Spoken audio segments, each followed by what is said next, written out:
the community say you don't sprint, bro. Oh no, you're. That's cap. Apparently, I don't either. Apparently, I'm immobile. I got called immobile. I was like, damn. Immobile is crazy, right? Like, immobile is like, yo. I'm thinking I'm the fastest in the league. I'm like, yeah. I'll be moving. Moving? Yo, he's still hurt by that. Bro, that's so hilarious. Bro, rent free. That's all I got to say. Rent free, bro. That's living rent free in his head, bro. Watch a new Kenny this season, and you could thank me. Watch a new Kenny, and you could thank me. Yeah, you be moving, bro. You tell he's still picking it up every chance he get, bro. That shit's so funny. He just said his controller like this with a trigger. So funny.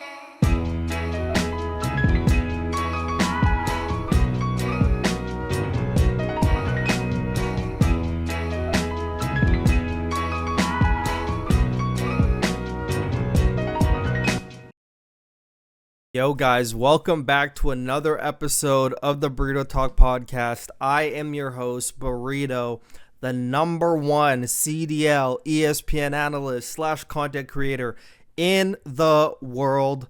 We're back again with another episode of Borito Talk here on a Monday. And you know, there's not that much to talk about. The whole world of the pro competitive Call of Duty community is very boring.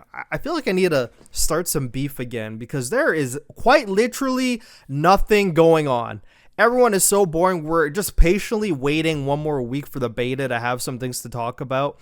And then the beta the week after that. And then there's going to be nothing to talk about for another month. So you know what? Guys, you heard it here first. I'm going to start causing some chaos. I'm going to start calling some people's gameplay out. I'm going to start doing, I mean, I already am, but like now I'm going to start posting it all on Twitter now. You know, some got to give, some got to go on. This shit boring. And, you know, this episode of the Borito Talk podcast will probably not be that long because there is literally one thing to talk about, and that is the LA Thieves roster. And I have a couple other things to talk about. So we're going to extend the podcast a little bit. We're going to try our best to make it an hour. Let's see how good of a yapper I really am. Like, this is like the Yap Olympics. Let's see if I could stretch one full topic and two minuscule topics into an hour. Let's see how talented I am. But first off, I want to say, if you guys are interested in 2 episodes of Borito Talk a week, all you got to do, follow on Spotify. That's all you got to do. Follow on Spotify. Make sure you have the auto downloads on Spotify. You know, more tracks I get on Spotify, the more episodes I'll be inclined to do, you know?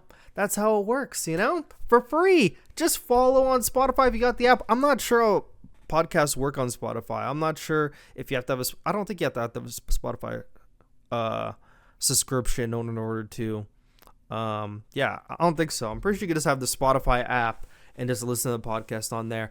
But anyways, we're getting into the only piece of news in the pro Call of Duty community because there's nothing else going on, and it is the LA Thieves roster that we already knew about. Surprise, surprise, shocker, shocker. I am mind blown. I cannot believe this roster got announced. Whoa, I did not know. I did not know at all. I didn't know a month ago. I didn't know 2 months ago. I'm finding out right here this weekend, right when they announced it. Absolutely mind-blowing. So the roster is Scrappy, Hydra, Quavo, and Abizi. What do we think about this roster? I mean, I could start off with saying, I mean, obviously it's a super duper team. It's a super team. I mean, you just look at the team on paper, stacked from top to bottom. Could be one like clown sticking out like the military, like, you know, like that meme. But overall, super duper team. But if you want to dive a little bit deeper, let's get into my thoughts. But I forgot the tweet I posted, but I'm going to pull it up because that's what we're on Twitter for. I said, first place in the season standings, maybe, but won't win champs type beat. For some reason to me, the team chemistry from face value doesn't seem to make sense. It also looks like a team that when things go bad, it might get real bad in the camp. So that was a tweet from yours truly, Borito, on Twitter. And I'm going to elaborate on that a little bit, because I said the same thing about the LA Thieves roster this past year going into Black Ops 6 when I was doing my preseason predictions. When you have a team with so much good players, we've seen in the history of Call of Duty, there's only really been one team, maybe a couple others, but I mean, if you really want to say like on that Apex level, there's really only been like one team, two teams if you want to count Atlanta FaZe, but they didn't really have like the tenure when like they joined together. But it was the Optic Dynasty, like 4 good players that all didn't play like the positions they were supposed to, but they were just able to figure it out. Like that was the last team I could recall where it was talent stacked. Karma was not a OBJ SMG sub. He just figured it out because he's a good enough player to figure it out. A lot of players nowadays cannot figure stuff like that out. They're very much tied to their role, very much one-dimensional players. But that's the last team I could think of with tenured winning players coming together, all having egos and just being able to figure it out and get the best out of the roster. And with the LA Thieves roster going into Black Ops 6, I said it's going to be a team with really high highs, but when something goes wrong, I just feel like the ego, it's not even necessarily the egos, but when you're a team that thinks you're so good and things don't go your way, it could get really annoying. It's like a little annoyance that turns into bigger problems because you're just so annoyed that you can't figure it out. All of a sudden, that ego could start rubbing on other people the wrong way and things could go wrong. And that's essentially what happened. They weren't doing good at points and they had a good stage 3, stage 4. And then, and then after that, it just kind of crumbled. But, I mean, if you look at the timeline of their wins, it doesn't really necessarily go with the points I was making. But when things didn't go good at champs, like they lost that match to Boston Breach, I guess they're underprepared, maybe something. Definitely underprepared because they came in with the same fucking red card. But when things weren't going right, they were tweaking. And it's just like, this team is a better iteration of that Black Ops 6 team with a lot more tenured players, a lot more mature players. I mean, Abizi is a lot more mature than Ghosty. Obviously, has a lot more reps, but Abizi is still a player that could get triggered. Hydra has ice in his veins. I don't think he ever truly gets super duper checked or triggered. I mean, the guy just always performs. He's like essentially a super soldier, a student of the game, I feel. And then you got Kenny when things are going wrong. You know, things could go like, there are some people bringing up in the Zoom Mafia community and just in general that they think Hydra and Kenny, when things aren't going good, are going to clash at some point in the season.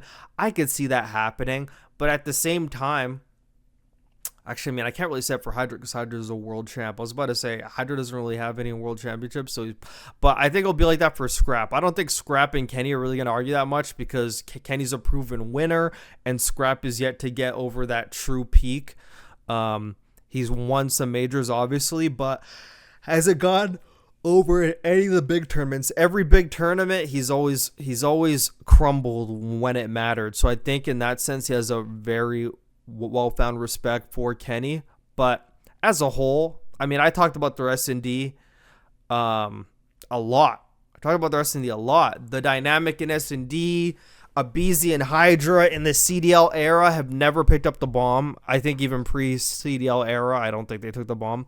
But neither of them have picked up the bomb and carried it for basically their whole career in the CDL, 5.5+ years. And now one of them has to do it. Zuma thinks Kenny's going to do it.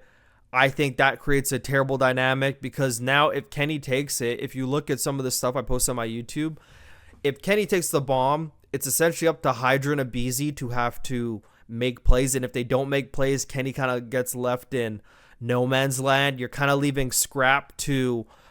So if I just explain the dynamic, I mean, I was already explaining it and then I just like restarted.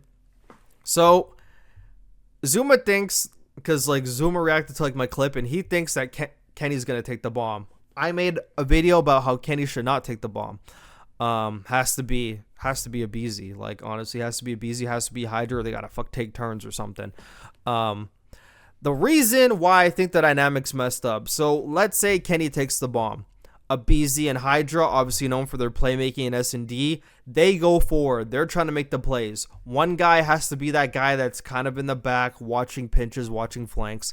That's probably going to be Scrap. So if Scrap's watching the pitches, watching the flanks, BZ and Hydra are the ones making plays. Kenny's now that in-between bomb guy who, if he goes with BZ and Hydra, which is most likely preferred, he goes with them, then you're kind of leaving Scrap stranded on an island. And if teams figure that out, then a lot more teams are fucking hitting flanks. That could work in LA Thieves' hands if like they play it right, or if they do their homework and they actually figure out that aspect of the game.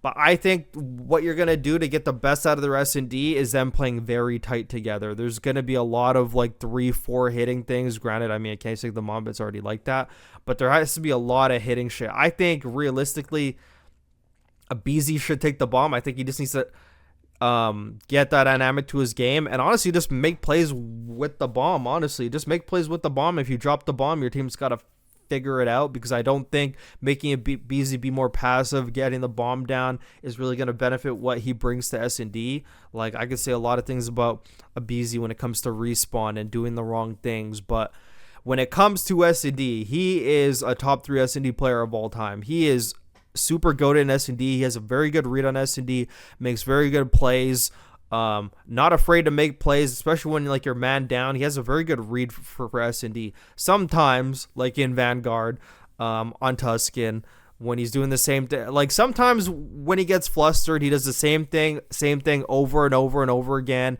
even if it doesn't work. But now you have Hydra in there, so now if Hydra is like, steps in when he's not doing as well, some rounds he could grab the bomb. I think a healthy balance maybe of having a BZ and Kenny alternate on the bomb, depending how they're feeling, depending on what strategies they have going on in the round.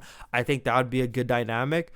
But I think overall, in order for them to make their S&D work, I think they need to play a tighter setup when it comes to S&D. That way, if Kenny takes the bomb, there's less emphasis on having to worry about teams figuring out that your flank's more susceptible and then making plays on it. You're now playing a more compact, altogether play style, or just hitting the other team fast enough that they don't have time to make a play. Obviously, on defense, whatever, defense, you can figure it out. This is more for offense rounds. That they should be able to figure it out. But yeah, I mean, Hydra needs to add like another layer to his game. He needs to be able to take the bomb some rounds too, because maybe there's like some maps where like a BZ feels more comfortable being like the First Blood Reaper, and maybe there's other maps Hydra feels more comfortable. If they create a balance with that. But I know BZ takes a lot of pride in being the First Blood Reaper, so I mean, maybe Kenny just gets stuck with the bomb. I think in the beginning you're gonna see how like the dynamic of the dynamic in the team in S&D is going to take some figuring it out. They could honestly figure it out before it even like comes to like the first qualifier. They could have it all figured out. It just depends how much work them and the coaching staff put into it. But I think their style in S&D needs to be a lot more compact in order for it to work with other people taking the bomb that aren't as good taking the bomb. Like you can't have a BZ and Hydra constantly pushing up to get first bloods, because it's not going to work all the time. Like, let's say a BZ and Hydra both die in a round. All of a sudden, you have Kenny in the back with the bomb, eating a wall. You got Scrap on the flank, also eating a wall. Now they got to figure it out. And those two players, when it comes to mid-round adjustments in S&D, I don't think they're that great. And I've always thought that. They could get offended all they want, but it's just the way it is from what I've seen. Everyone talking about Scrap has like a super high S&D KD. Yeah, well, watch how he plays. Like, that KD's okay when all you're doing is standing there watching the flank. If you're standing there just watching flanks and picking up trades and you didn't have a positive KD, then you're just a sucky player. Scrap's not a sucky player. But when it comes to mid-round adjustments, then I want you to watch Scrap. I wish there could be a statistic. I wish there's a statistics on the round when Scrap's team gets first blooded and it's in the middle of the round and he needs to figure it out. I wish there's a statistic on his KD in 2v2s or 2v3s. I wish there's a KD on that, because it would be seeing a completely different KD. But yeah, it would also be nice if like there's like some times where Hydra could like take the bomb and like go for fast blends, and like a BZ could get pushed up in a scenario. But one thing I do know is Hydra has a lot of respect for BZ. Like, he doesn't talk about that many players highly, but he said, like, the two players he's talked very highly of is a BZ and Simp. And now he has one of those players on his team, a decorated player, a lot more decorative a player than him. So there is a respect there. So I'm curious to see if that respect translates into the game where he allows a BZ to do more stuff and he takes more of a backseat role. I'm not saying all the time, but, you know, they have a nice, healthy balance of respect where they both could do their thing and also compensate for each other. Like, that's what would happen in the perfect world. But let's see if they actually make it to that perfect world. But Kenny and Scrap also need to figure out their... Like, I'm thinking, depending on the maps, maybe if Kenny's taking the bomb in S&D, he pulls out a sub and gets more aggressive when it comes to those rounds, or maybe he just pulls like a faster AR. Maybe there actually is a flex gun in this game, so you could actually flex. You know, we don't really know until we see the game, but just from my POV, I think S&D is something they're going to struggle on. In Respawn, it looks like they're just going to be a completely dominant team, barring some super duper Omega trolls. I think Hardpoint may take a while to figure out, because if you look at this team, who's hopping on the hill?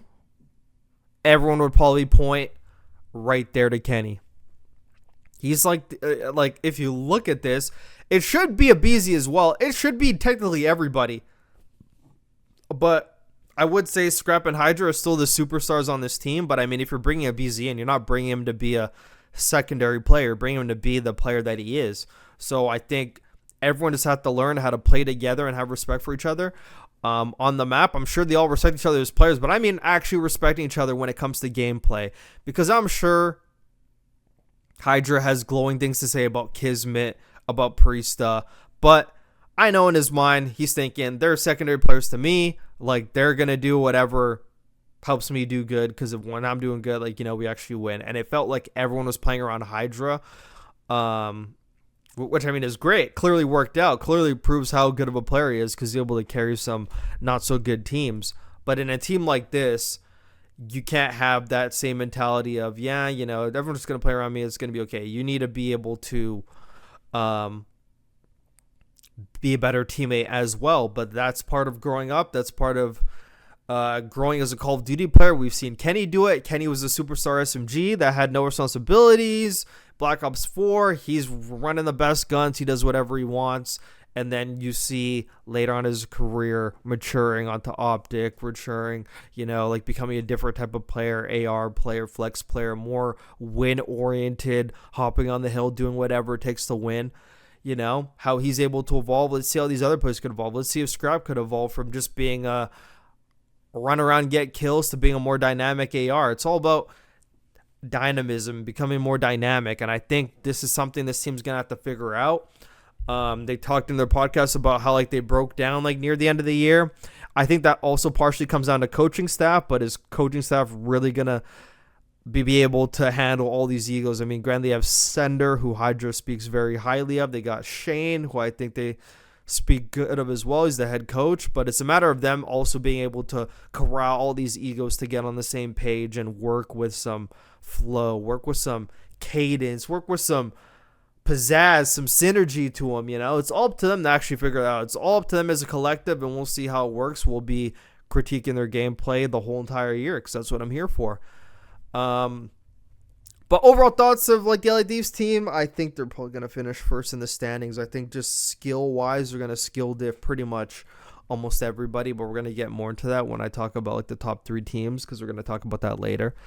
But yeah, that's pretty much the LA Thieves team. It's a good team on paper.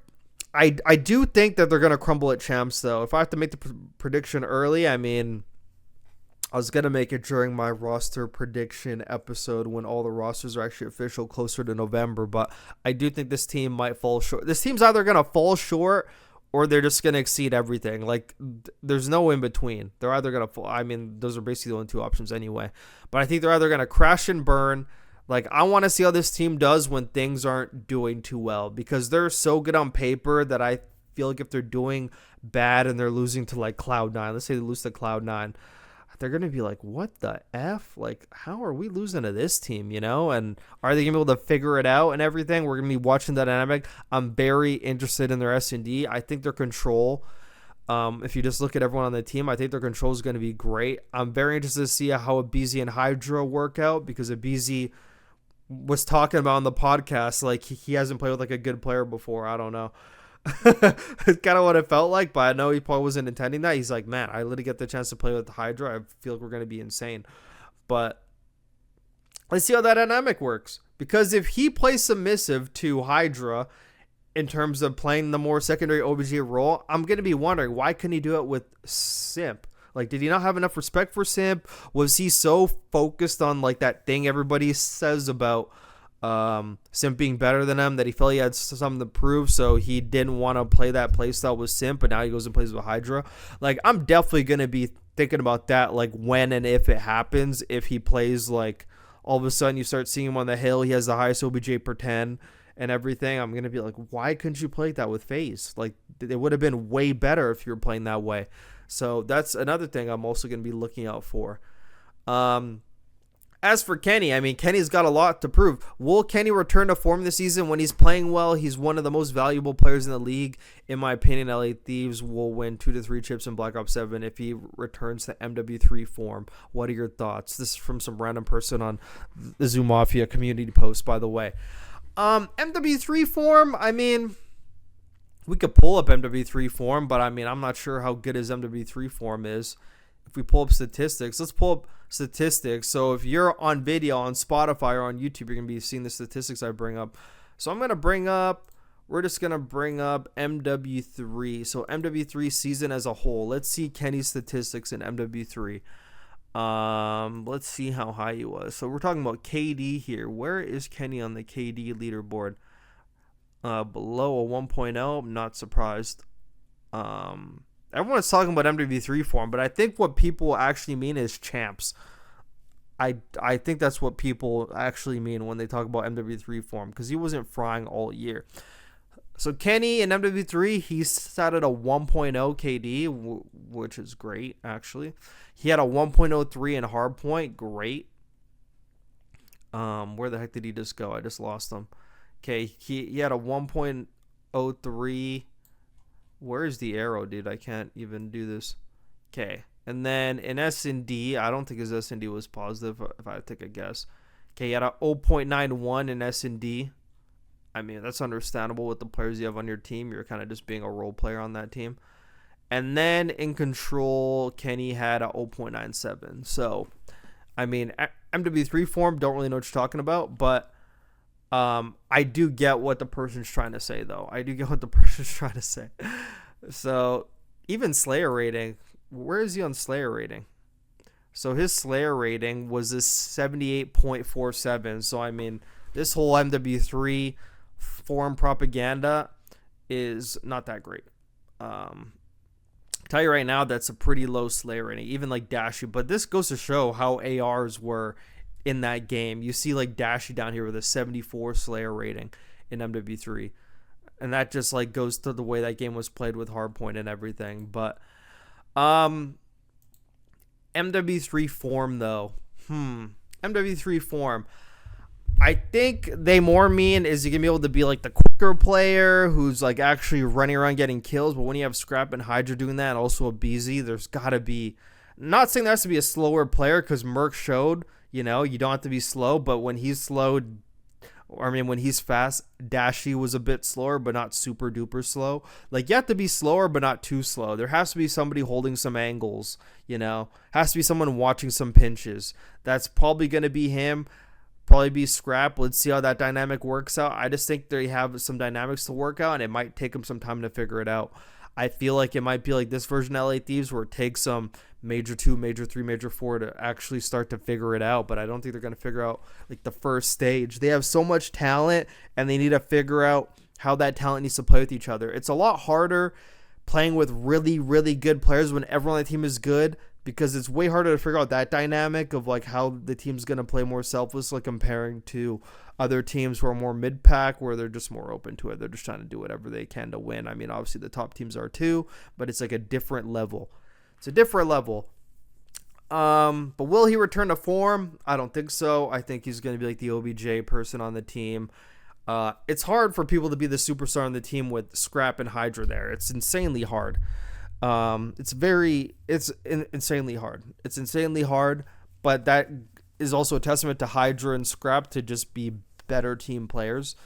But obviously it's not about statistics as well, but statistics do hold some weight in some scenarios. But at the same time, we just have to watch how he's actually doing on the mini map. And if the way he's playing is just benefiting the team and they're winning anyway, not much else he could do. At the end of the day, he's trying to win. They're all trying to win. They're trying to win champs. They're trying to win the big one. That's why they put these teams together to win. So we'll see how they do. I'm even going to be paying a close attention to how they play in like the beta, because I want to see all these players play in the beta. I don't care about playing the beta myself. I could play on the open weekend, but I think for the pre-order one, I'm just going to be watching like a lot of pros play and seeing how they play. I mean, granted, it is only like the beta, but like you get like a little bit of a test here. You get a little bit of a test here. So I guess, that was pretty much the main thing, and I spent 25 minutes talking about it. Pretty fucking impressive. I was gonna try to see if I could get to 30 minutes on that. I was trying to yap my ass off for that, but there isn't much info to go off right now because we haven't seen any gameplay. But I do expect them to win some championships, but I do expect them to fall short once again. That's just my opinion. Sorry, I had to take a sip of water there. But I do think they're going to fall a little bit short. So now we're going to get into this clip of Octane talking about Simp and Atlanta FaZe this year. So let's get into the clip. Does Simp have anything to prove this year? Or is his legacy what it's like? Let's say it's a bad year, a bunch of top 6 placings. Does that affect his legacy? Obviously, if he wins champs as MVP, it only a plus. I mean, I think the trio has a big part. All 3 of them have a pretty big year coming up. I think Abe's in the best spot, but it's pretty big because like Simp's never teamed without Abe, so it'll be interesting to see. I guess he's also never teamed without MC, other than that United year, but it'd be interesting to see. Actually, like, sure. I think this is really big for all 3 of them. I think this is really important for Simp because he's never, like I said, he's never teamed without Abe, and this is like a good, like he's the vet on this team. So I'm interested to see like what kind of career arc Chris takes going forward this season, because I think it's time for him. Well, he's also in the spot where he, like, in order for that team to succeed in Respawn specifically, I also think he needs to be like him.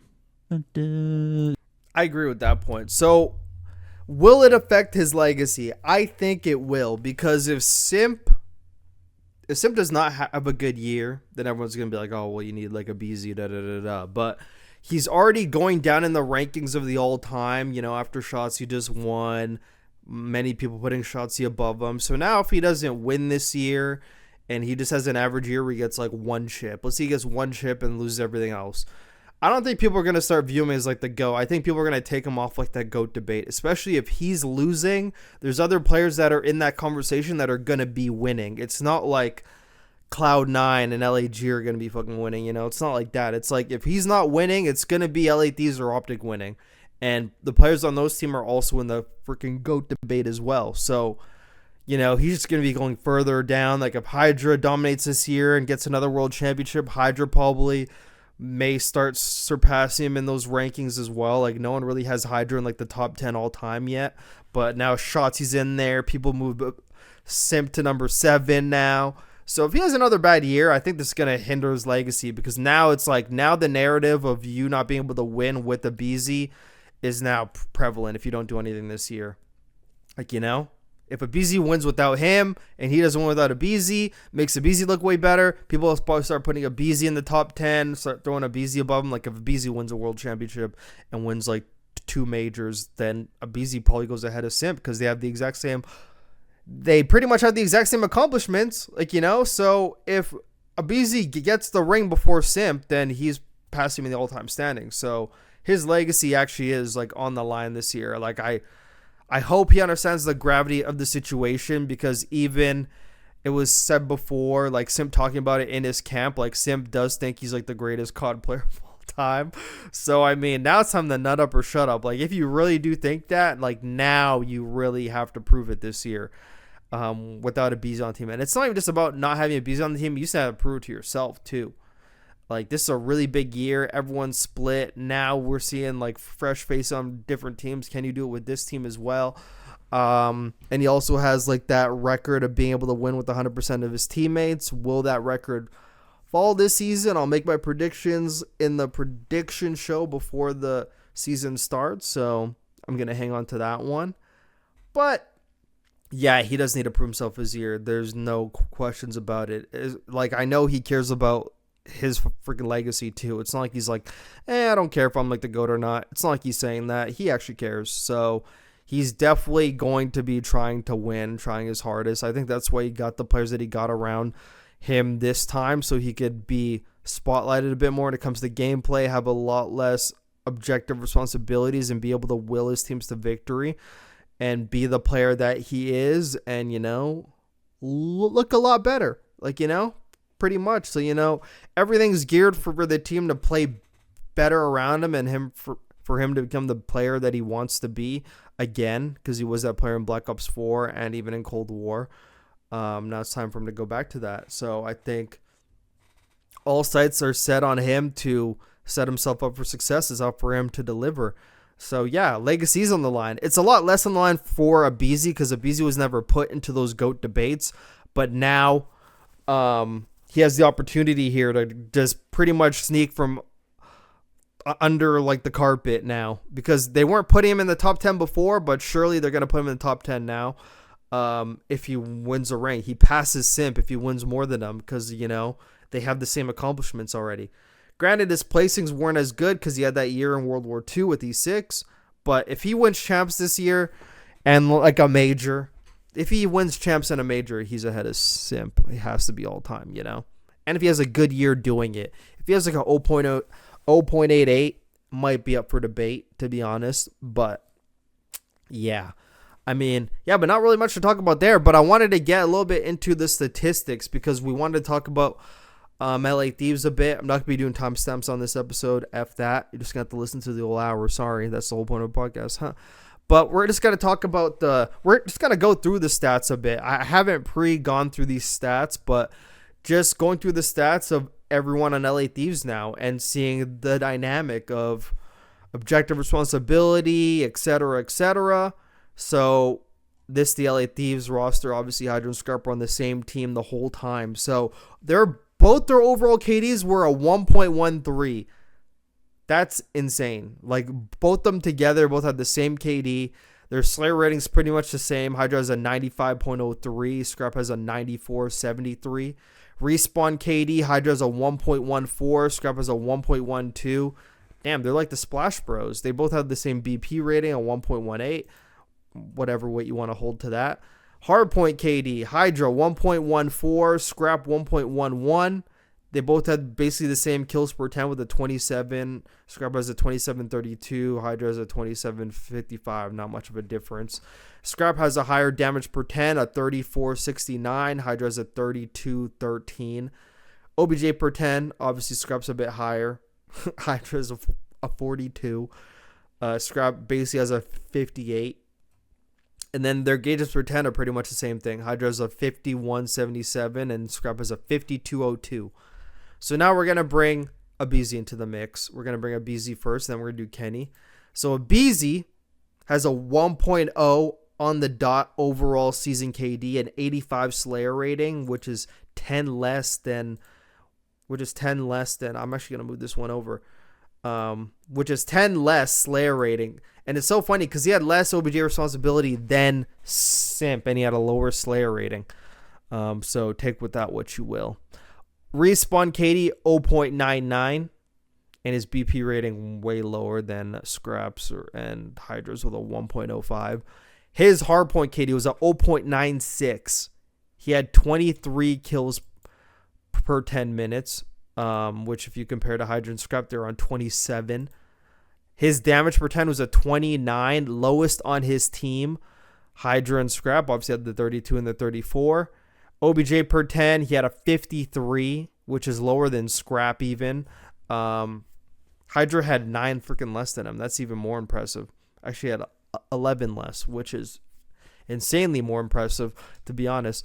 And engagements per 10, Abizi had a 48 compared to their 51 and 52. So Abizi Not as good in the stat category compared to all of them, even though he was the player with the least amount of objective responsibility, and he still found a way to not have better stats than Simp, which I think is very telling when you want to talk about like the freaking GOAT debates. Like, you have a player of Simp's caliber doing more OBJ responsibility, and you still can't deliver. That says a lot about you as a player, I feel. Like, that says that you're not really on that level. I mean, actually, no, never mind. I take that back. He actually is on that level, but I mean, like, there's a reason why people say Simp is better than Abuzi. And if you look at the overall stats of Black Ops 6, that tells you all you need to know. How does Simp have the highest OBJ per 10 on the team, but pretty much have, like, it's impossible to have a better KD than MC, but second best on the team, you know, pretty much better in every stat category. If you take a look at S&D, Abuzi had a 1.10 in S&D, as he should. And then in control, a 1.06. So, yeah, pretty much fucking did good in all the game modes. And then you take a look at Hydra and everyone. They were pretty much high in every game mode as well. So, Scrap and Hydra is doing it all. And then you have Abuzi with the average stats. And then Kenny, it's a two-parter because he's on two different teams. Optic Texas, these statistics compared to everyone else's are going to blow your mind. As I have no water left in my cup. I guess we're just going to talk with dry mouth the rest of this. So, Kenny, overall KD when it came to Optic Texas. So, this is like the first two stages. He had a 0.84. His Slayer rating, a 76.93. So, basically a 77. His respawn KD on Optic was a 0.86. And his BP rating, an 0.89. His hardpoint KD, 0.88. Kills per 10, 22 compared to, Abuzi had a 23, which is crazy, but Scrap and Hydra had 27 respectively. S&D, 0.74 in S&D. 0.74. And control, 0.82 with less than 20 kills per 10 minutes. Damn, absolutely insane. These statistics I'm reading are actually insane, especially when you compare it to Hydra and Scraps. He looks like a plumber. He looks like an absolute plumber.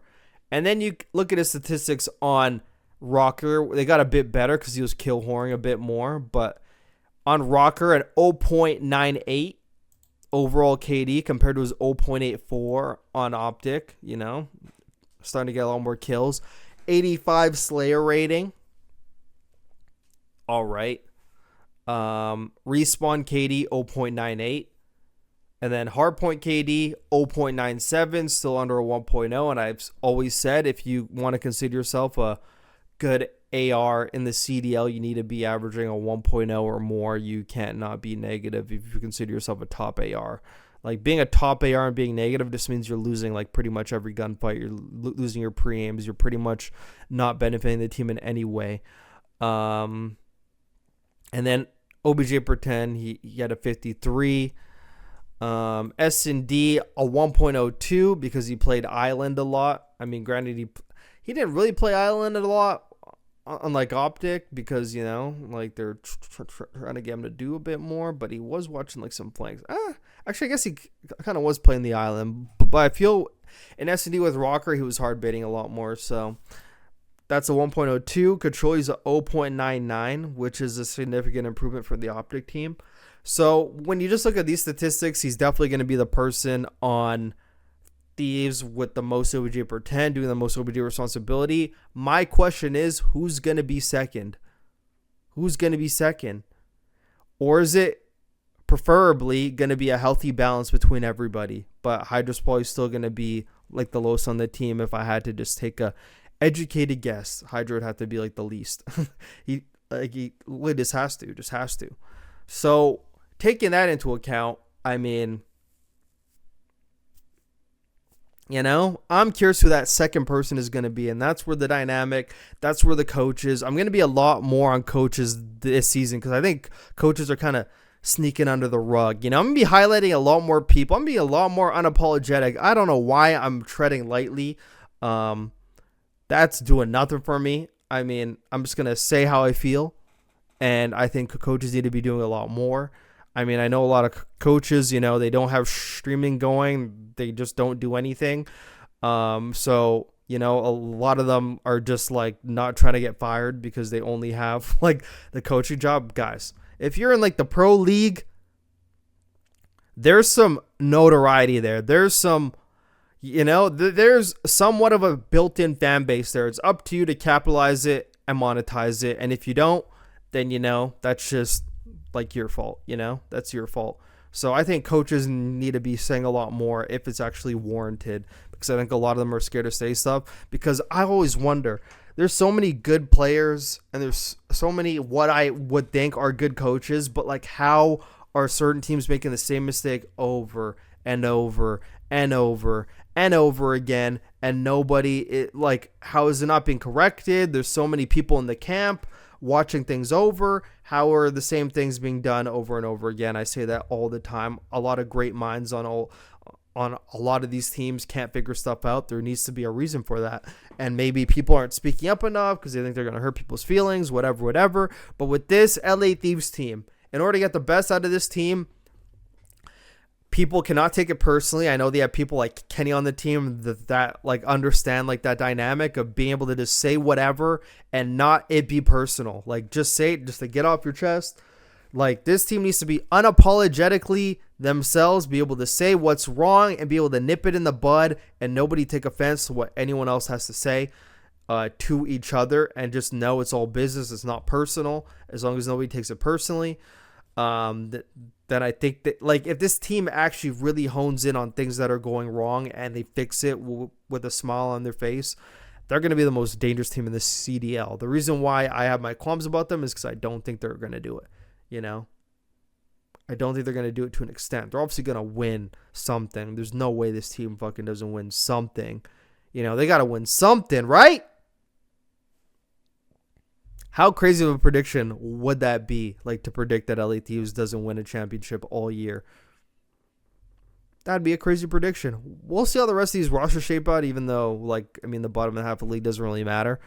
But I'll have a prediction when we do the prediction show in November.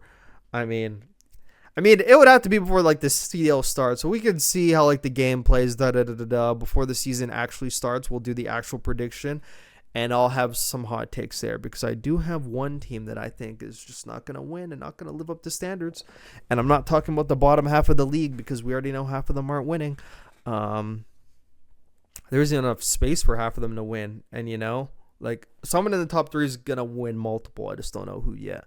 But when it comes to the statistics thing, yeah, it's definitely going to be Kenny in, like, the Ghosty role, which is why I thought Ghosty would have been better if they kept Ghosty. But I think the reason why they brought in Kenny, because Kenny could basically do the same role as Ghosty, but offer more on the mental side, on the winning side, mentality side. You know, I already said mentality side. I think that's why they brought Kenny in, more tenured, smarter player that could probably, like, teach him some things. Only so much Ghosty could probably teach Hydra and Scrap, you know. But I do think Ghosty's the better player. I think Ghosty probably would have been, like, the better if they just kept him. But, you know, I guess they just didn't. But I can understand, because Kenny is a lot more like, frick, Ghosty does get checked sometimes. We even saw it at EWC when he was getting up. That man was checked. He was screaming dialogue. He was loud speaking dialogue across the stage like to Neptune. It was actually hilarious. So, yeah. Not really much to say there, but yeah, that's pretty much me talking about LA Thieves for the first 40 minutes. Wow, I'm actually a professional yapper, I swear. I'm a professional yapper, helping you guys get through your Monday. But yeah, we're going to take a quick break here because I need to get some water. I need some water. I have no water here. I am parched. I need to take a sip of water before I continue for the last half of the Burrito Talk podcast. There's not going to be an advertisement because you guys are actually, maybe there might, but we'll be right back on this episode of the Burrito Talk podcast. Stay tuned. Yo guys, today's episode of Burrito Talk is sponsored by me.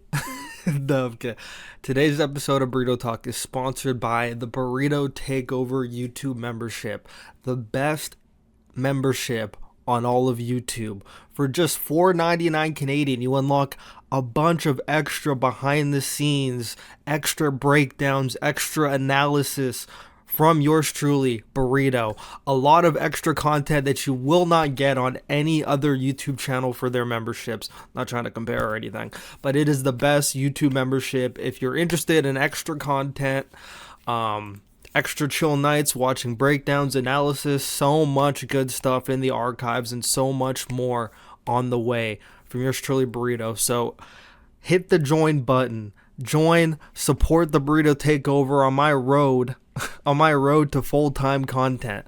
This episode of Borito Talk is sponsored by the Burrito Takeover YouTube membership. Now back to the podcast. We are back on this episode of the Borito Talk podcast on YouTube, on Apple Podcasts, on Spotify. And we're just going to close it off with some 20-minute yaps. So here I have the top 3 rosters that I'm also going to be talking about. The rosters I put together, which is why I zoomed in on this page. You guys can't see all the rosters. I put together some of the remaining rosters, not based off of any rumors or anything, but based off of things I thought about and what I thought could maybe be good. I put some thought into it, but there are some tweaks I could probably make, which we'll probably get into, and probably not, because I just don't know what these orgs are actually doing. I don't have any of the financial logistics or anything like that, so it's basically just like almost like doing some fantasy rosters. But I have the top 3 teams here: Optic, FaZe, Thieves. Heretics kind of had to be in there because the way they built this website, they just put Heretics in the top. You can't like move it or anything. So I think between Optic, Thieves, and FaZe, I feel like FaZe from a technicality standpoint is gonna get the overall upper hand on Optic. I feel like Thieves is gonna like get the upper hand on FaZe pretty drastically. I think we're gonna beat them pretty bad. I think they're gonna beat them pretty bad, not gonna lie. And then I think Optic and Thieves will be pretty close, but I think Optic's gonna edge Thieves because I could see Kenny not playing good against Shotzi. I feel like Shots is going to be causing all these players problems, and then you have Hook, like a Dashy, you just got like an S-tier team. So I think it's going to be like Optic over Thieves, Thieves over FaZe, and FaZe over Optic. Not for any like storyline purposes, like, oh, you know, all of them have to go over like each other. Obviously, they're going to be beating each other, like, but I'm talking about overall. When we look at the end of the season, FaZe will have had the upper hand on Optic, like in the head-to-head. And exactly how I said before. But I do know, like, all teams are probably going to beat each other. FaZe probably going to beat Thieves at some point. There's qualifier games. Anything could happen. You know, you could have, like, the wrong cereal in the morning. You know, there's so much that could happen that could trigger, there's some shit going the wrong way. So I'm going to get into the rest of the rosters. I'm going to zoom out here. For those of you on audio only, I'm going to explain it for you. But if you're on video, you could see these rosters with me. We obviously have pretty much 5 confirmed rosters. Already spoiled like the Koi roster, so I'm just not going to say anything. But we have Heretics, unless something changed with medals. I don't think so, but it could be possible. Could be possible, actually. But we pretty much have Rencor Super Trakes locked in. Metal said he signed a contract. I wouldn't even assume he would have signed a contract with any other team. So probably going to be on Heretics again. Optics, obviously the exact same unchanged roster. Thieves, obviously Hydra, BZ, Scrap, Kenny, FaZe, Simp, Draza, 04, Booza, Falcons, Xnid, Pred, Celium, Kismet, and Koi. We have the core 3 locked in of Joe, Real, CleanX, even though Real hasn't been announced, but it's pretty much already done. I will put anything on that hasn't changed.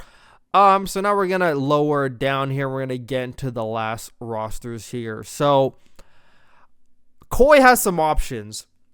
There's a small part of me that thinks for some reason they're going to go back to Insight. I'm scared about it because, I think they see it take a page out of FaZe's book. Like, sometimes it's just time. You could have some good placing, sure. But if you're trying to get over a hump and it just hasn't worked for years and years and years, you just got to change it up. And the Insight on Koi thing, just not working, man. Gotta switch it up. You gotta try to switch up the pace. You already got CleanX now on a flex now, which is, I still don't know how I feel about that, but I mean, it is what it is.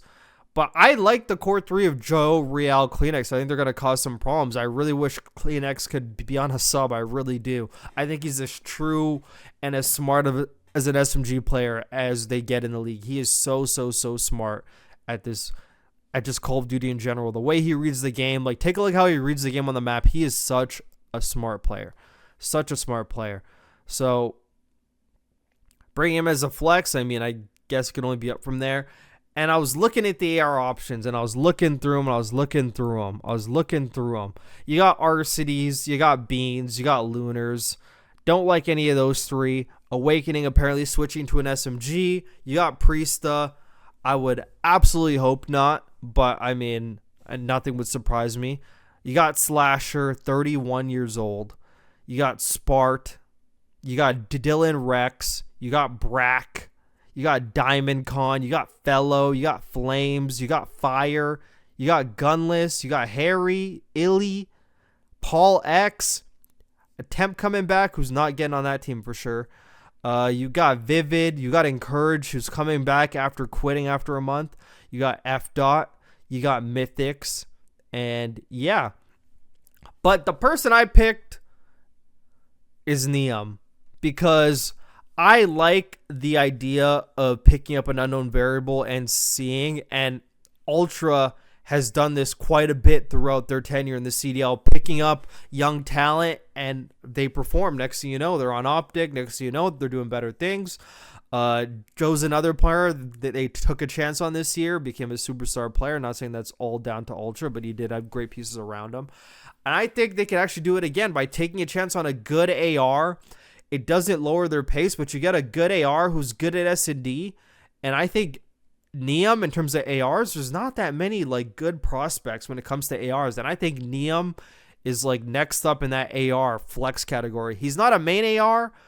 And with Kleenex on the team, you'd kind of have to sort of be that. But I don't know how this game's going to play quite yet. But you got maps like Raid that actually require an anchor. But I'm sure if he got an option to go on to Ultra, he'd fucking take it and like adapt his play style. And with the pace this team is at, I feel like this is a team that everyone does everything. Like there's obviously divine roles in like Real's going to be more like the ratty SMG player playing on an island, flanking a lot more. Joe's going to be the beast, the Joseph Romero deceives up in your grill. But I think in terms of just how they play, who anchors like in certain spots, I think this is going to be a lot more fluid of a team where everybody takes on any responsibility. And I think that alone is a promising prospect for all of them. And there are some AR options. I mean, Illy again, I don't think so. I mean, like he quit and he came back. Temp hasn't played. I'm fucking never going to pick Temp on that team. And there is some bias in there. But I mean, I actually do appreciate that shout out. Where the fuck's Burrito on the Breaking Point podcast? I'm right here, motherfucker. I'm right here. Flames, interesting. He's streaming a lot more. It's good for him. I don't think he's on like the Koi level. I don't think Kleenex and Joe would be like, yeah, let's pick up Flames. I don't think they'll do Gunless. I don't think they'll do Brack. I don't think they do fuck Dylan Rex after the year he had. There is a small chance they could do Slasher just because he's like a vet, a true main AR who could bring it all together. All that fucking yappy shit. Priesta, I'd be shocked. He's averaging like a 0.5, I want to say. Like, I just throw some disrespectful KD. Like, he's just all-time lows. I'd be shocked. I just think Neum taking a chance on an unknown variable, an upstart, coming in. He's grinding right now. I think him and Joe actually like know each other, so I think there may be some chemistry there. I think this would be another version of Ultra picking up a young talent and helping them prosper. Next thing you know, if he's on a 2-year and someone's like, oh, freaking Neum's undeniable, buy him out, That's a good business decision. You get him for free. You could develop him. If things don't go right, you could easily like replace him. It's like not that hard. It's not that hard. You could find other ARs if Encourage starts performing in challengers or some, but I don't think that'd be the case. With Neum, you bring good S&D. You got Neum, Real, Joe, and Kleenex. That's good S&D right there. A video just finished rendering. I'm multitasking. I think that could be a very good roster right there. I think it could be a very good roster. And then Surge, I don't know like what team specifically, like this bottom 5 of Surge, Royal Ravens, Cloud9, and G2. I don't know. Actually, it's more Surge, Ravens, and Cloud9. I don't know what players are going to be on what teams, or like what players are going to be on what orgs, but I'll get more to that in a second. So we pretty much went through the top half, went through Koi. So I guess I'm going to talk about all this as a whole because it all kind of intertwines with each other. So we got the top 6, we left that. So now we're on to Surge, Breach, Ravens, G2, Cloud9, and Gentlemates. The rumored rocker roster, I talked about it last week, Estriel, Kremp, Skies, Gwyn. It's cute on paper, but I feel like they're going to find some creative way to F that one up. But it's a team that has like a pretty high ceilings. When you look at the talent, Kremp and Gwyn are like very good, but you're asking Gwyn to go to a flex, and he's a very good SMG player, so we'll see how that dynamic works out. But you got a bunch of quick players around Skies. You can bring it together, whatever, you know, the cliche thing. I'm concerned if they're just not going to be able to work out like the actual strategy of how everyone should be playing together, which all comes down to the coaches, or like the coach, because I guess only one coach. I think there's an assistant coach. I should be an assistant coach on this team, I swear. I would find a way to make it work. But I'm interested how the dynamic's going to work with Gwyn as a flex. I'm not quite sure about that. I would probably make some changes to that, but I am very high on Kremp. And, you know, like the ARs leave some room to be desired. Even some room to be desired on Estriel. I'm not super high on him as everyone else is. Obviously, G2 is, which is why they kept him. There's obviously talent there. He showed it in MW3. I think that small stint in MW3 where he had like that like good period, I think that like put him in good spirits with like a lot of people. Like the potential's there. So I think that kind of is like helping him stay afloat in the org, which was the only person that they kept on the roster. So that roster could change. And then like the Gentlemates roster, we already know it's not confirmed, but pretty much Ghosty, Envoy, Neptune, Dante, aka Sib. A good team on paper, but I feel it's a team where, you know, could clash a bit. It's going to be up to the coach to bring that one together, but I'm not sure. I'm sure actually that they all know who Vios is, but how are they going to collab with them? How much respect do they have for him? Are they going to listen to him? Is he going to be an authority figure, or is he going to be a bit more passive? That's what I want to know. I might talk to Vios pretty soon about that. I just kind of want the roster to be announced first, not going to lie. I want the roster to be announced first. Cloud9. Okay, so Cloud9, Ravens, and Surge I kind of just put together here. And that's going to lead me into Boston Breach. I'm going to say Boston Breach for the end, I guess. They're going to be the main event. Or not really the main event, but they're going to tie into everything I'm talking about. So a lot of people saying that the omit roster should just all go onto one team. I personally don't really like that. They had a good stint in Challengers, but as we know, the Pro League is different from Challengers. We saw Boston try to do that, bring their team from W3 into BO6. They had some good stints, but it didn't really work out. But they did make a lot of money, honestly. They made more money than I think Boston Breach was even expecting. I think they made like 480 or 420 grand, which is like very typical, definitely above expectations for the organization as a whole. So they're probably really happy about that. But in terms of like actual like performances, like, I mean, lots of room left to be desired. But what I put for Surge is I really want Mamba and Craze to stay together. At least those two stay together. So I put Mamba, Cobra, Craze, and Afro as a team. I kept some EU dynamism in there with Cobra and Afro, even though one's British and one's French, but I wanted to have some sort of dynamic there. And I'm not really sure about the Crazy and Afro dynamic now that I actually put it onto paper, because Afro was like a superstar SMG on his Challengers team that got to do whatever the F he wanted, and he ended up being like a superstar in Challengers. And Crazy is kind of that player as well. So will there be a little bit of like, you know, like a little bit off dynamic-ish, maybe. But I do like that roster. There's part of me thinking to put Abe with that team, but I felt that team needed some tenure in there, which is why I put Afro in there.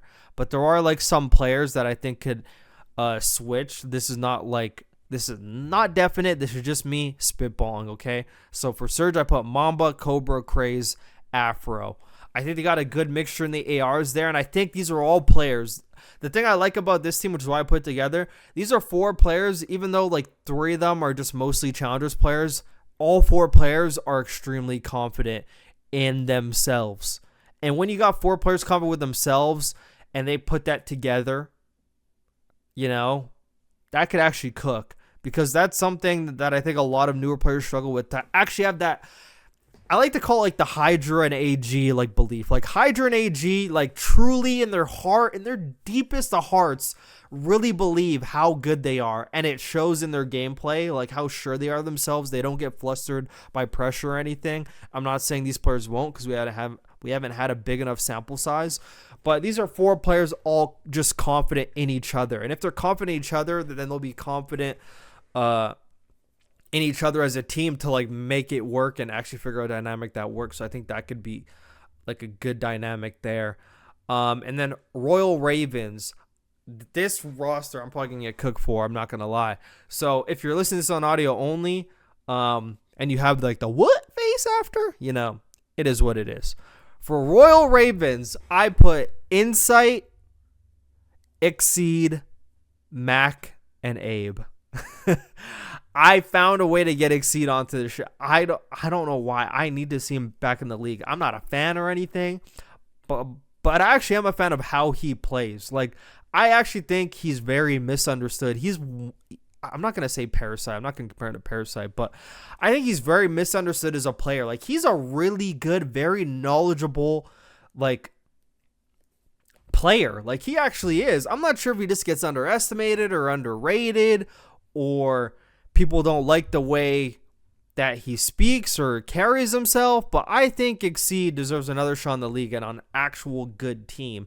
And the reason why I paired him with Insight is because every team needs like some tenure. Like, you can only have so many young gun teams. You need some people with like some tenure, like to actually bring things together. I'm not a fan of like all challengers teams. When have we ever seen an all challengers team actually like really, really do something? Like never. Like every team always has like that. I'm not saying that old guy, but just a guy with some tenure, a guy that knows somewhat of how to win. And that's where I bring Insight in. You have a team with Exceed, Mac, and Abe. There's a lot of pace on that team. Abe is a very fast SMG, which kind of frees Mac up to be more of a cadence, more of a fluid type of SMG, which I know he likes to be. Him and Exceed could decide who wants to be the flex. I think that could work either way, which is why I put both of them together. And the reason why I put this team together as well is I feel like all 4 of these players could like talk to each other kind of bad, and it won't be personal. That's also why I feel. That's why I put these players together. And you got Insight bringing it together. Their S&D could be really good with Abe, Mac. I think Abe and Mac could be a very good SMG duo, because Mac doesn't have to play like that like bitch role in this team, like essentially really doesn't have to. You got Abe, who's like just gonna be like the engagement monster, a way better version of Nero. And yeah, like he has a lot of promise. I don't think he should be on like the fucking bench for Koi. I mean, if he is on the bench for Koi and he's still able to join another org and play for them, I mean, like that'd be cool, but who knows if that's actually the case or not. But that's the reason why I put this roster together, because I really wanted him. I really wanted Exceed to get back in there. Obviously, Max and Brander, he's such a good player. He has some experience. Just won Challengers Champs. I mean, like, why not? Abe is like next up in terms of SMGs, like the next best SMG in the league in like a year or two. Like, he's going to be up in like the top 3, top 4 category for sure. And then Cloud9 is kind of just put together with some players I thought should get back in the league. Like, I think are good enough to like not be in challengers and actually be in the league. So bear with me as I read this out loud. I went for Geo, Proloot, Lurks, and Standy. Let me explain, okay? Let me explain. So I went with Geo because even though he didn't have a good year on Rocker, his skill ceiling with the AR, when we talk about a drought of AR players, okay, I'm talking about a drought of good AR players that could get kills. I think Geo is like that type of player that, like, if he really, I'm not sure what environment this, I'm not sure if he just needs like a better environment, better players, but like that last year environment, honestly didn't help him. But he's good at all 3 game modes. He could get kills against like good players. Like he could actually be a slayer, and every team needs a slayer on the team. I think Gio could be that. And Prolute's mainly an SMG player, but he showed he could be a flex this year. He switched to more of an AR player, so you have a better chance of getting back in the league. Can't blame him for that. Very good at S&D. Gio's also good at S&D. So, and Prolute's pretty much a guaranteed 1.0 or 0.99 in respawn. Like, he's always in there for engagements. He's that type of player in respawns that does whatever it takes to win. Could be better in the slaying department and control. I think that's a downside. But if you're good at hardpoint and S&D, if you have other players that can pick up the slack and control, I think control would probably be but that goes for like a lot of like the bottom half of the league. Like their control really struggles a lot. So I really want Prolute back in the league. I feel like he deserves to be back in the league. He's such a grinder. He has a passion for this. He's always proves very consistent. Obviously, he hasn't won Challengers Champ. I think he may have won in the past. I don't know. I don't want to go back and check. Someone will fact check that for me, but he's a player that I think is like good enough to be back in the league and prove himself again. I mean, granted, he had Optic before and he didn't win with Optic. So if you can't win with that team with Scump, Shotzi, and Dashy, I mean, you know, like it's not like other players who came in the league and were on lesser team. You were probably on probably the best team anyone could ever fucking just like come on from Challengers, you know, with the org and the fans behind you. But I went for Lurks because I like an unknown variable. I like an up-and-coming SMG to get his feet wet in there. And he's a 19-year-old next up prospect SMG. I like new talent in the league. I want to see what new talent's made of. I always like taking a chance. But there were some other good prospects. We're going to go through some honorable mentions afterwards. And then Standy. I mean, I think Standy has such a high skill level, such a high skill ceiling. I think he has a good read on the game. I think just like players have kind of just like outcast him because of how he may act, like almost on the same wavelength as Ghosty, which I kind of feel like they should just fucking found each other, honestly. But it's kind of on that wavelength, but Ghosty's not completely outcast. But I mean, I think Sandy just has such a high skill. Like he's too good for Challengers, but you know, hasn't been able to get back in the league. I mean, he just gets outcast, which is why I try to put him on a team with people who like won't take what he says personally. And I think Prolude, GGO, and Lurks, I mean, who knows? They could probably turn on him. But that's why I put that roster together. There were some like flip-flops, some interchanges that could have happened. Like, I'm not saying these are definite. I had a hard time trying to I am pretty sure about this like Ravens roster. I'm not saying this is going to be the team, but I am sure about how I feel this roster would be together. I think this is like a good dynamic, and I do kind of like the Surge roster as well. But you could maybe interchange Cobra, maybe, but I do like Mamba, Crazy, and Afro together. I feel like those 3 are like some heavy hitters that could cause some problems. That AR spot is like left open, honestly. And I do want to just talk about Boston Breach because it intertwines into all this. I don't know how Cammy's sneaking back on this roster again. If you want to talk about Friendship League, this is prime example. This is prime Friendship League right here. This is prime Friendship League right here, okay? This is prime Friendship League. If it were up to me, I would take Cammy off, and I would put in, like, in a team like this, honestly, there's like 2 options. You could put a slasher back in there, but who knows if you can be like fucking angry grandpa. You could put Slasher in here, Spart. I mean, I just kind of thought about that right now. You could even put Fire. I mean, I'm going through my honorable mentions, but who I do think they should put in here, I think Reese could actually slot pretty well into this team. You got Vivid, Nasty, Snoopy, Purge. I think that looks a lot better, honestly, than Cammy, to be honest, but who knows? But I want to go through some honorable mentions, some players that I think should be in the league, but unfortunately there's not enough space, and I guess this is why people talk about making the league a 16-team league. But I mean, those bottom teams would probably be Burger. Johnny, I'm still very high on him. I think he's a player that could be like a force to be reckoned with in the league. Like, I'm talking about a top 8 sub in the league, maybe top 5. Like, he has the skill there, just hasn't gone in the right environment, hasn't even had the opportunity again, like a good environment. You got Son in the Paris Legion and LAG, like, come on. Not much you can do about that. But, I mean, you do have to do your best like to be undeniable. But he tried, I guess. Nero is a player that I'm still very high on. But, I mean, played very dumb. But, I mean, his skill ceiling is just super duper high. Sparts kind of like fell off the ladder with me a bit. But, I mean, he's still up there in terms of ARs to like regain. I do think Diamond Con is good enough to get back in the league, but he had like a lackluster year, but I do think he's like good enough to like cause and the last time I remember, like in Cold War, I thought he was gross in Cold War. And if this is any game like Cold War, I mean, we already got Express and Raid back in it as well. Dude, fuck, Diamond Con is probably going to be very good at this game. So I definitely think he's a player some people should look at even after like stage 1, stage 2.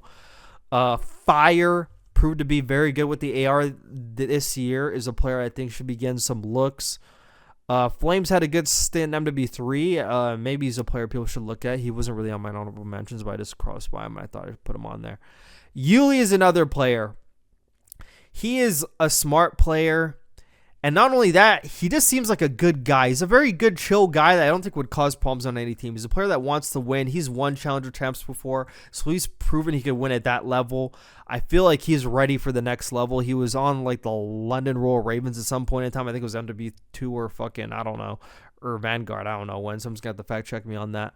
But he's a player that I feel deserves another chance as well, honestly, and maybe it comes in the middle of the season. But those are my honorable mentions. Yuli, Fire, Diamond Con, Nero, Johnny. I'm just going to go with like those 5 for now. Those are like my 5 honorable mentions of players that could probably squeeze in here. But yeah, guys, I mean, this is going to be the end of the podcast. I'm going to close off the podcast, because this is audio. You're starting off your week listening to the Borito Talk podcast. I appreciate you. Follow the show on Spotify. You know the deal. But I'm going to close off this podcast with an inspirational quote that I saw. Some inspirational reading for you to close off this episode of the Borito Talk podcast. So I'm going to read this, and then I was gonna yap about my my schedule. Should I yap about that first real quick? Actually, maybe I might. Okay, I'm gonna yap about that real quick. We actually went over the hour mark. I'm a professional yapper. I made it over the hour mark. I'm actually him. I made it over the hour mark. I'm actually him. I'm actually the professional yapper of all yappers. The fact that I turned this into an hour episode, I mean, all by myself too. Like, I'm just, wow. But something I want to talk about real quick before we get into the inspirational quote and close it out is like the whole streaming dynamic, like my whole streaming dynamic, okay? So I sort of yapped about it on Discord a bit. And, sometimes I say I'm going to stream at a certain time, like, and then I don't. Life is just so busy, like, like a lot of you probably don't like know me on a personal level. So maybe I should like start, use these podcasts for you to like sort of gain like a deeper connection with like how I am, and so, like instead of being like sort of a mystery. So take this into account, guys. I work on Monday to Friday. It's not hours, but it's a salary job. Can't talk too much about the job. I'm pretty sure it's in the contract, but it's like a salary job. Like, depends when I start and when I finish. But let's say I'm off at like 3. Let's say I'm off at 3. Okay, let's see, I'm up at 3. I come home. I would like to go to the gym. I don't go to the gym Monday to Friday, but like 3 out of 5 of those days, I do try to go to the gym. So let's say I get home at 3. I have to eat because I just like came home from work. It's nice to eat some before like you go to the gym. So I eat and get ready, and like you kind of unwind a bit. So that could be an hour. So it's like 3 to 4, and then you drive to the gym. That's like a 15-minute drive because I don't drive the location close to me because it's small as fuck and it's usually always super busy. You can't do anything there. So I drive to like a further location that's 18 minutes away. So you get there, you warm up, depending if it's back day, like my chest days and my shoulder days are longer, but let's say I'm there for 2 hours. Okay. If it's like a chest day or a shoulder day, I'm there for like an hour and a half, 2 hours. So now it's like 6. You drive home. So you're home by like 6:25 because let's say you're probably like on your phone or like you take some time to get to the car, whatever. You're home by like 6:20, 6:30. Then you want to eat after the gym. So then you eat.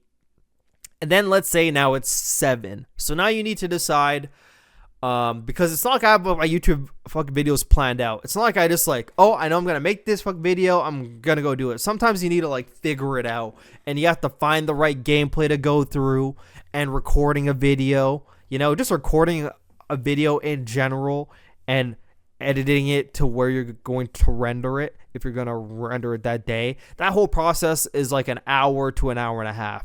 Could be 2 hours depending how long the video is. But I would say an hour to an hour and a half. So by then it would be like 8:30 if I am editing the video. So let's say it's 7 o'clock. So 7 p.m. I need to decide, am I going to upload a YouTube video for the people that anticipate a YouTube video for me and like seeing YouTube videos for me? Or am I going to hop on stream? But it's not even just that, because also, some I didn't also include is I do like a half an hour to an hour of computer science every day, like computer science class. I'm refreshing my mind on that class I took, because I'm actually trying to create an app. I'm actually trying to like do some stuff in the world, I'm actually trying to like, I'm trying to create some side hustle. Not only am I trying to create an app, I'm also trying to create a software that has to do with Call of Duty, something to track stats like in a different way to the way Breaking Point does it. Like I'm trying to create like some sort of program, some sort of app. So that's like half an hour to an hour. I try to just do that every day. On the weekends, I might do it a bit more, like an hour, 2 hours. Depends on I'm feeling. So if you take that into account, it could be like 7:30, 8. So 8 p.m. I need to decide, am I going to stream for 2 hours until 10? Or am I going to make a YouTube video? And that's where it really lies. So that's like already like 5 hours just fucking went by and all those stuff. Maybe if I'm just like autopilot, go, and there's no like small like breaks in between, that could be down to like 7 p.m. But that's still 7 p.m. So let's say 7 or 8 p.m. I now need to decide, am I going to make a YouTube video or am I going to stream? And usually after that whole day doing computer science, a full day of work, the gym, all that stuff. I also do some other things in between.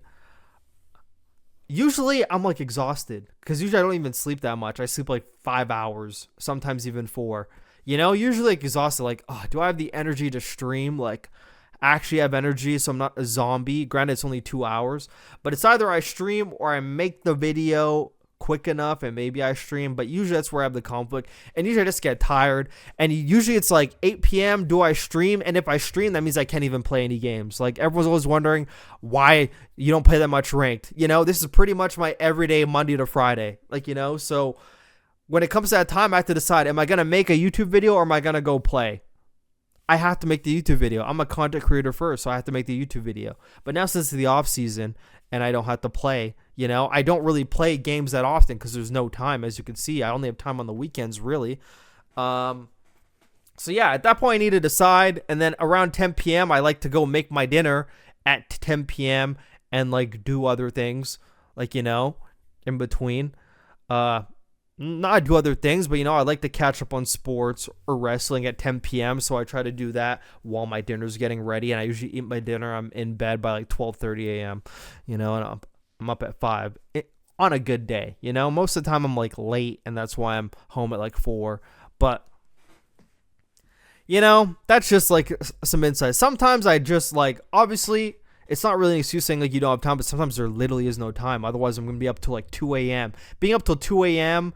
means I'm going to be later like the next day. I'm going to be home at like 5 p.m. the next day. And if I'm home by 5 p.m. the next day, I can't go to the gym. There's some things I got to take out now, because it's already 5 p.m. and in 5 hours I have to go make dinner again, You're just in the fucking cycle, So sometimes it's hard to like stream and make a YouTube video. So I do have come to the realization that I do have to choose between either or. Sometimes I just have to go like, I'm going to stream, and that VOD is tomorrow's fucking video, You just go back and watch like a portion of that VOD if you need some sort of a fix, Sometimes I just need to come and put my foot down about that, or take a clip from the stream and upload it. I need to do that, even though it's not ideal. I mean, I kind of like bag on like full-time creators for doing that, because it's like, you don't have a full-time job. Your full-time job is streaming. So you have enough time to make a separate YouTube fucking video in the morning.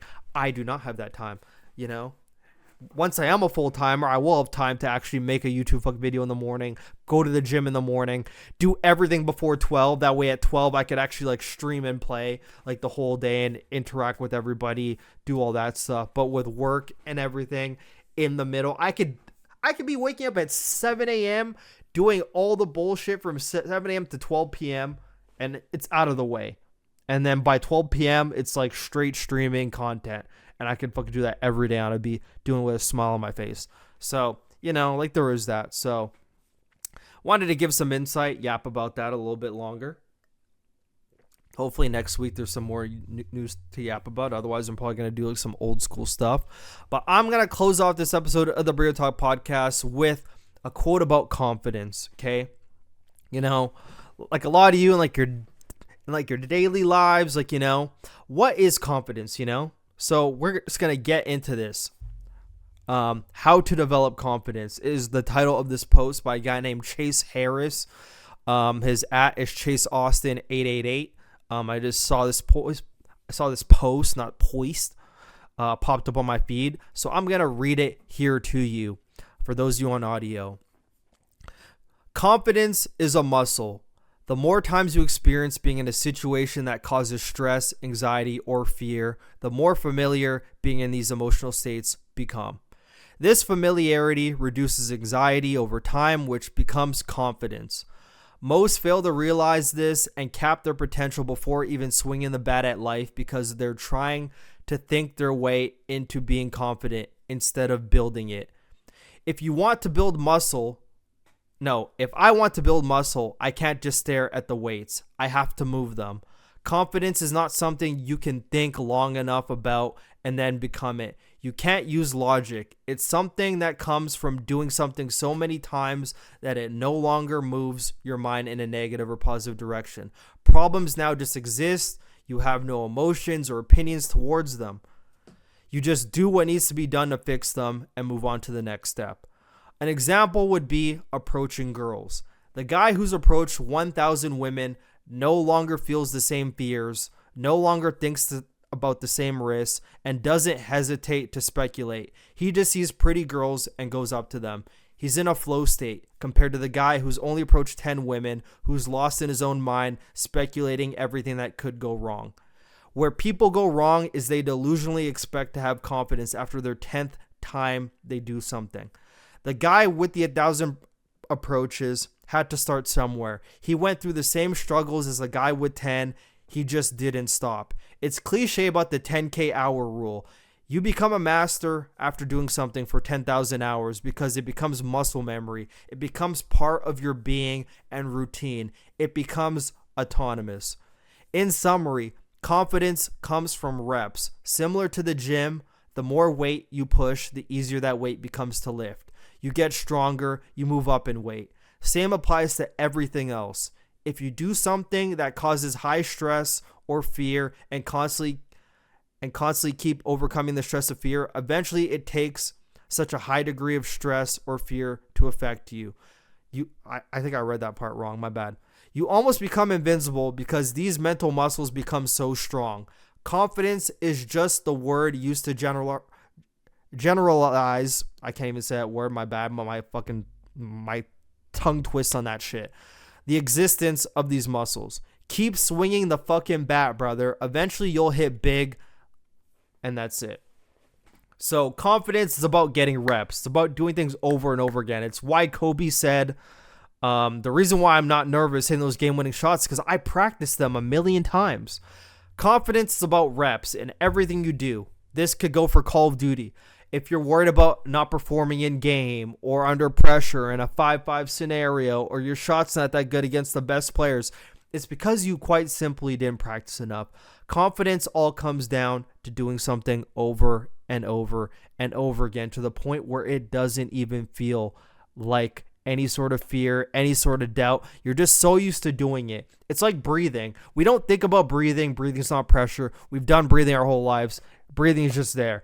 It's the same way at your job. Whatever job you have, you're 8 to 5, you're 9 to 5, you're 7 to 3, whatever the case is. You're not nervous going to work. You've done your job over and over again. You just have a confidence doing it. You're in flow state, So use that in everything in life. Confidence is all about repetition. And that's how I'm going to close out this episode of the Burrito Talk podcast. If you enjoyed, follow on Spotify. Make sure the auto downloads are on.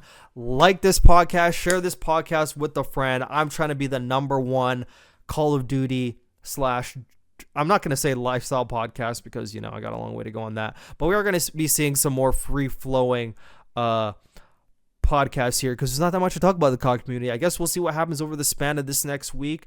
But guys, this has been Burrito. Bada boom, bada bye. We'll see you next time. Cheers for watching. Have a good week, everyone.